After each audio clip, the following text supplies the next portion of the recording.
என்ன பேரு? என்ன ஆசனம்? பக்த கோணாசனம்.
இன்ஹேல்,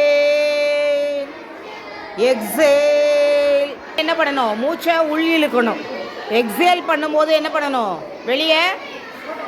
புரியுதா? எவ்வளோ கவுண்டிங்? 1 2 3 4 5 மனசுக்குள்ளே நினச்சிக்கோ.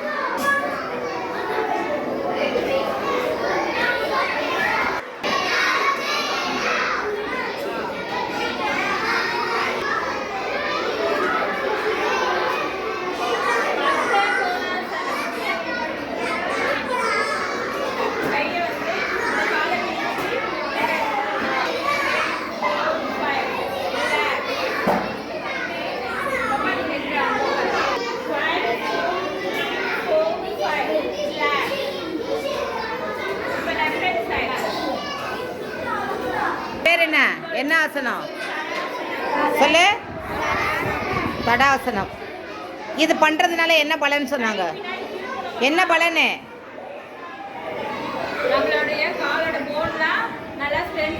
எலும்புகள், கால் எலும்பு, தசைகள், தசைநார்கள்லாம் என்ன பண்ணுமா? பலனுருமா.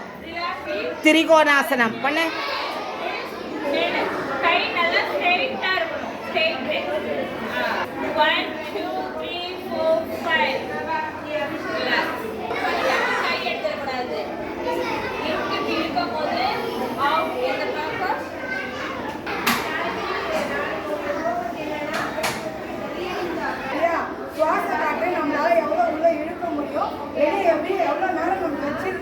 வெளியே வந்து எப்படி நம்ம விட முடியும்? அதுக்காக தான் இந்த மூச்சு பயிற்சி. சரியா?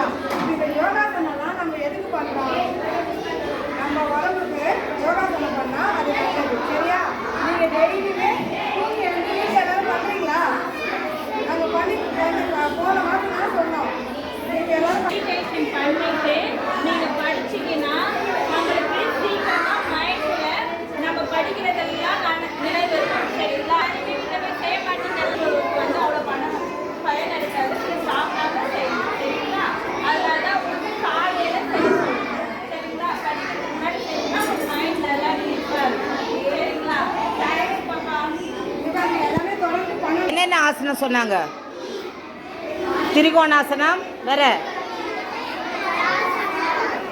தடாசனம், அப்புறம் பத்மாசனம், அப்புறம் என்ன யாமம் சொன்னாங்களே? என்ன யாமம்? ப்ரீத்திங் எக்ஸசைஸ் என்ன சொன்னாங்க? பிராணாயாமம். டெய்லி பண்ணணும். புரியுதா?